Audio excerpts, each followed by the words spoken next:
Today we are going to discuss about the poem with the name of the Dover Witch, which is given by Matthew Arnold, a great Victorian critic. The poem Dover Witch is a well-known poem of Matthew Arnold. According to the Trillings, it is the most admired of the Arnold's poem today. The date of its composition is not known, यानी कि इसकी composition कब हुई उसके बारे में जानकारी नहीं है, but it was the first published in 1867. The most remarkable things about it is that it's reflect the Arnold's sadness, loneliness, religious loss, spiritual isolation. He believes that the modern world is without joy, love, light, peace, and remedies for pains. The poem describes his feelings of one night. He is standing in a hotel room whose window looks out on the sea front.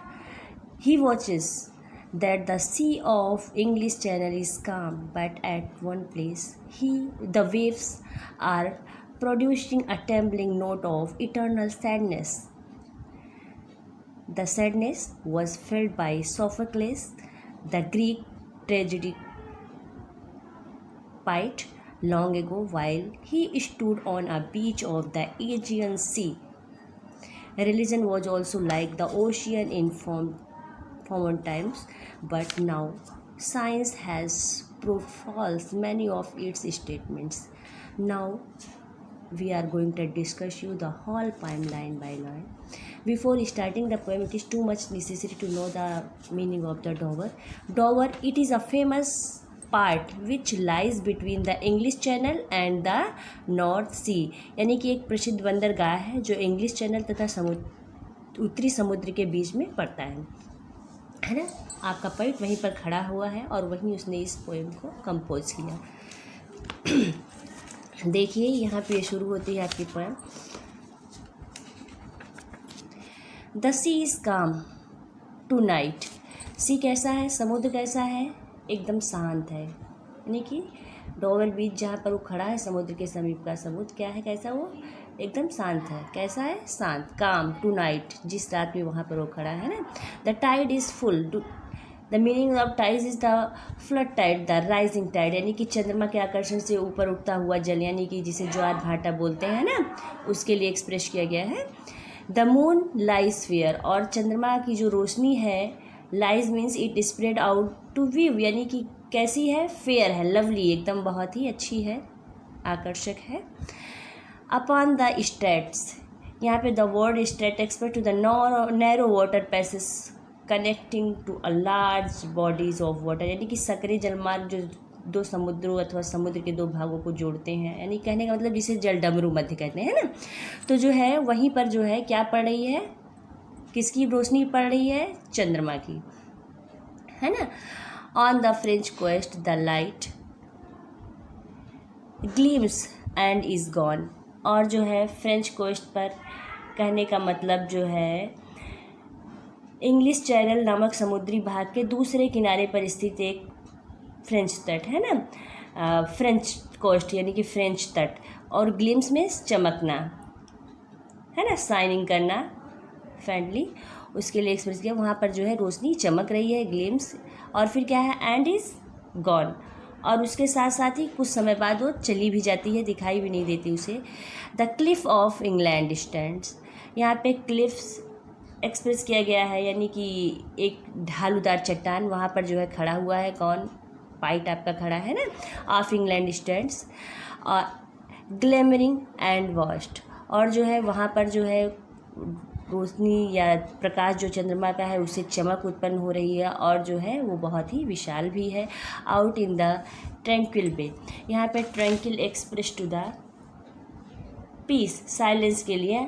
Undisturbed, यानी कि जहाँ बिल्कुल एकदम शांति हो, कोई disturb करने वाला हो ना, उसके लिए एक्सप्रेस किया गया. और बे, इसको खाड़ी के लिए कहा गया है ना. The part of the sea filling the wide mouthed open of land, यानी कि खाड़ी के लिए, शांत खाड़ी में जहाँ पर वो चैनल खड़ा हुआ वहाँ पर जो है चंद्रमा की रोशनी पड़ रही है जिससे वो चमक रहा है. आगे कह रहा है कम टू द विंडो, यहाँ पे he is addressing to his own wife. With whom he has gone for celebrating his own honeymoon, जिसके साथ वो गया हनीमून मनाने के लिए अपनी पत्नी के साथ, उसे बुला रहा है, कहाँ पे बुला रहा है, come to the window, window पर आओ, है ना। और क्या कह रहा है, sweet is the night air, और जो रात में हवा चल रही है कैसी है, स्वीट है, only from the long lines of spray, spray जब बेटा जब समुद्र का पानी जो है ऊपर तक उठता है और ऊपर से फिर ज़मीन पर गिरता है, तो जो प्रेशर पड़ता है यानी कि जो है तेज़ी से गिरता है, तो उसे एक झाग, ऐसी लाइन, झाग की लाइन बन जाती है, उसके लिए एक्सप्रेस किया गया है ना। Where the sea meets the moon blast land, और वहाँ पर कह रहे हैं कि सी मीट्स यानी कि समुद्र मिलता है किससे, मून ब्लास्ट लैंड, यानी कि ऐसे लैंड से जो चंद्रमा की रोशनी से प्रकाशित हो लैंड, है ना, उसे मून ब्लास्ट लैंड बोला गया है यहाँ पे, है ना। यानी कि वाइटेंड बाय मून लाइट, यानी कि चांदनी के द्वारा सफ़ेद बना दिया गया है, उससे जो है समुद्र का मिलन होता है यानी उस समय, है ना। लिसन कह रहा है कि सुनो, you here the grating row or, यहाँ पे ग्रेटिंग के लिए हार्श साउंडिंग के लिए एक्सप्रेस किया गया है कर्कश ध्वनि, यानी कि जो कर्कश ध्वनि सुनाई पड़ रही है उसको, यानी कि कह रहा है कि सुनो। आप पिबल्स, यहाँ पर किस चीज़ की वो ध्वनि है, पिबल्स की, यहाँ क्लियर भी कर दिया है आपके पाइट ने, है ना। पिबल किसे कहते हैं, small water rounded stones laying on seashore, समुद्र तट पर जो बड़े बड़े छोटे छोटे गोल गोल पत्थर होते हैं उनके लिए बोला, जो उन्हीं से वो आवाज़ आ रही है ना।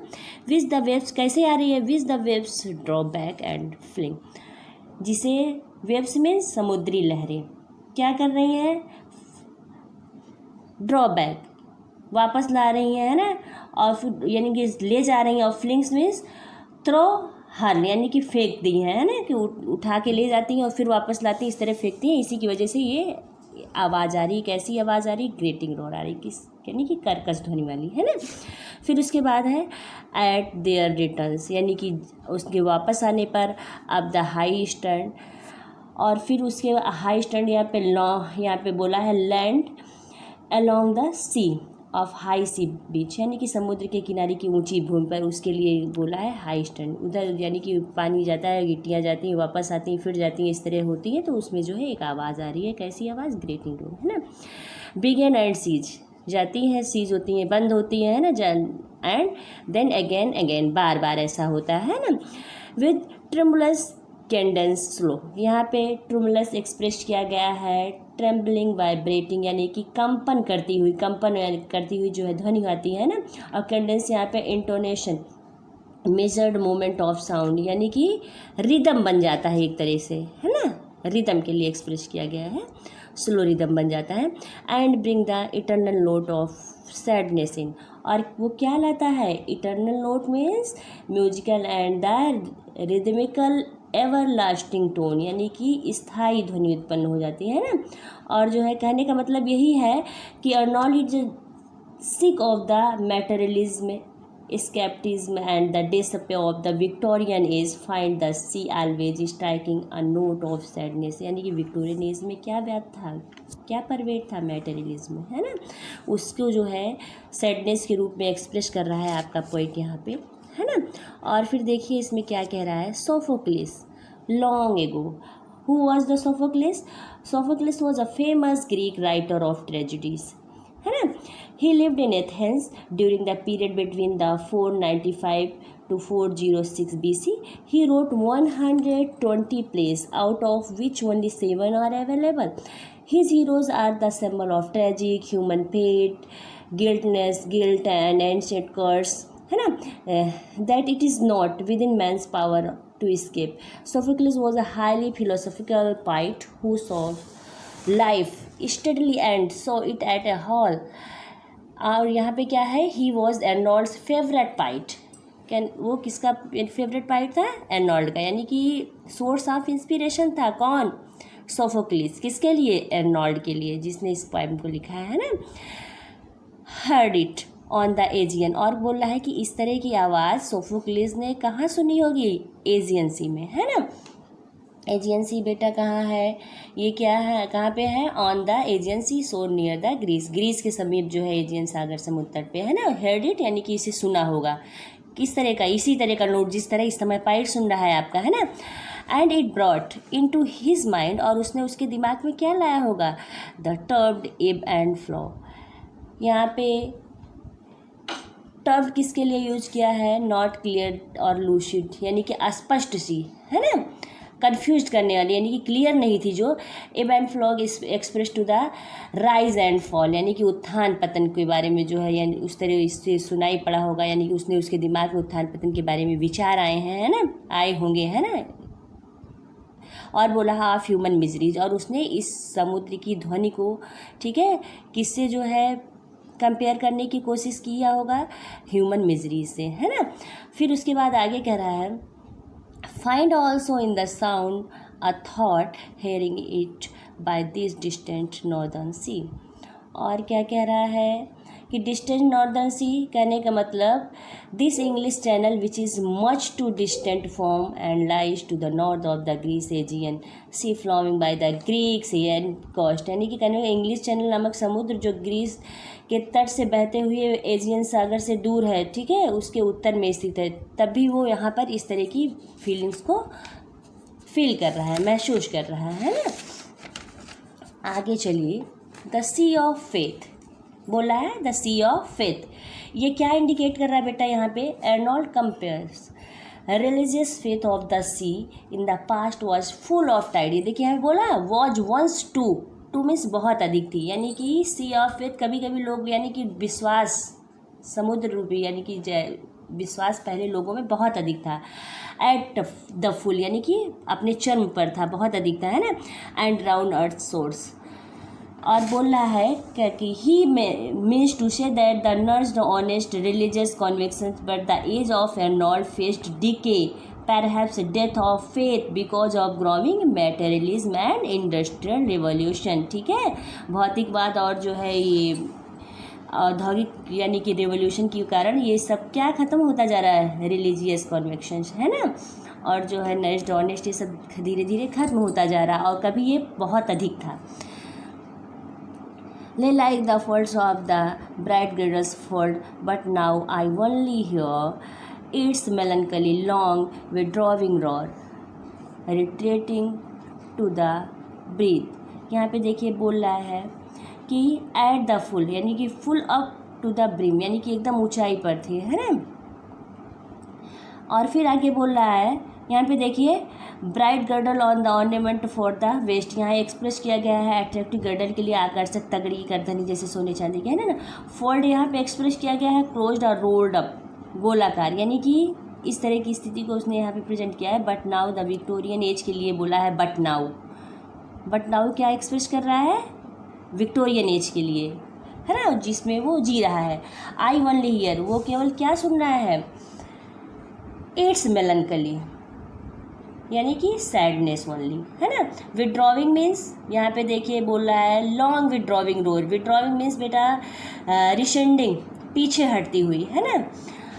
फिर रिट्रेटिंग टू द ब्रेथ, यानी रिट्रेटिंग मीन्स भी गोइंग बैकवर्ड्स यानी कि पीछे हटती हुई, उसी के लिए एक्सप्रेस किया गया है।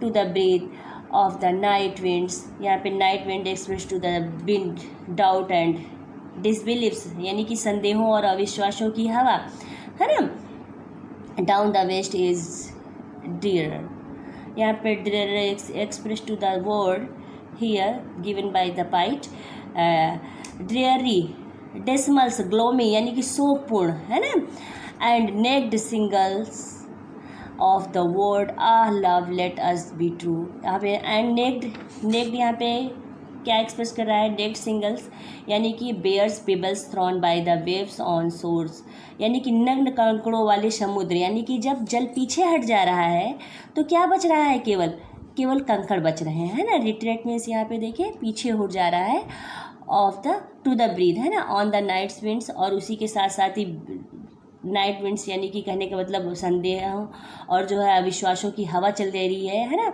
उसके जो है वेस्टेज में क्या हो जा रहा है, सब ये जो पत्थर पड़े हैं, यानी कि जब पानी पीछे हट जाएगा तो खाली सूखा पत्थर ही तो रह जाएगा ना, उसी के लिए नेक्ड सिंगल्स के लिए एक्सप्रेस किया गया है द वर्ड, है ना। आह लव, यहाँ पे देखिए अब दूसरा टर्न आ रहा है आपके पोएम में, ah love let us be true, कह रहे हैं यहाँ पे अपनी वाइफ से कह रहे हैं कि लेट अस बी ट्रू, हमें एक दूसरे के प्रति कैसा होना चाहिए, फेथफुल होना चाहिए, वफादार होना चाहिए, है ना। और बोल रहे हैं टू वन अनदर, एक दूसरे के प्रति, है ना।